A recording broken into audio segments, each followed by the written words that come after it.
Israel ইরানের ক্ষেপণাস্ত্র হামলা যুদ্ধের সপ্তম দিনে তীব্র উত্তেজনা তেহরান ও তেল আবিব ৭ মার্চ ২০২৬। মধ্যপ্রাচ্যে চলমান অপারেশন এপিক ফিউরির সপ্তম দিনে গত শুক্রবার ৬ মার্চ গভীর রাতে ইসরায়েল অভিমুখে নতুন করে বড় ধরনের ক্ষেপণাস্ত্র হামলা চালিয়েছে ইরান। ইরানের ইসলামিক বিপ্লবী গার্ড কোর আইআরজিসি জানিয়েছে তারা এই হামলায় নতুন প্রজন্মের অত্যাধুনিক ক্ষেপণাস্ত্র ব্যবহার করেছে। হামলার বিবরণ ও লক্ষ্যবস্তু। বাংলাদেশ সময় শুক্রবার রাত 11:30টার দিকে এই হামলা শুরু হয়।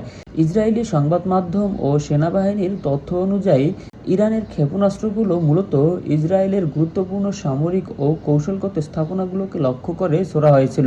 বেন গুরিয়ন বিমানবন্দর। ইসরায়েলের প্রধান এই আন্তর্জাতিক বিমানবন্দরে ক্ষেপণাস্ত্র আঘাত এনেছে বলে দাবি করেছে ইরান। হাইফা ও তেল আবিব।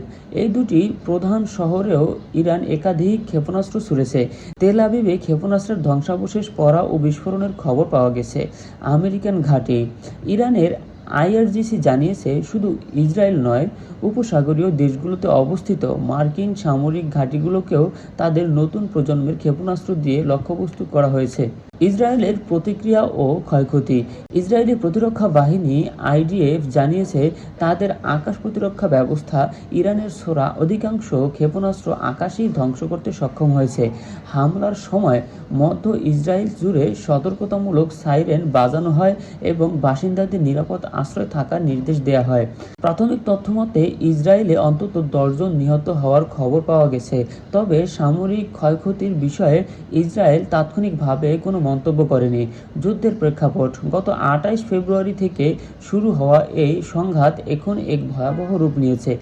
ইরান দাবি করেছে তাদের এই হামলা মূলত গত শনিবারে তেহরানে বিমান হামলায় দেশটির সর্বোচ্চ নেতা আয়াতুল্লাহ আলী খামেনির মৃত্যুর প্রতিশোধ।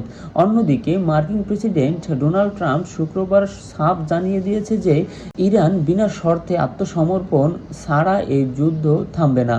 আন্তর্জাতিক উদ্বেগ। এই সংঘাতের ফলে বিশ্ব বাজারে জ্বালানি তেলের দাম হু হু করে বাড়ছে। কাতার, সংযুক্ত আরব আমিরাত ও বাহরাইন সহ প্রতিবেশী দেশগুলোতেও ড্রোন ও ক্ষেপণাস্ত্র হামলার খবর পাওয়া যাচ্ছে, যা পুরো অঞ্চলকে এক মহাযুদ্ধের দ্বারপ্রান্তে ঠেকিয়ে দিয়েছে।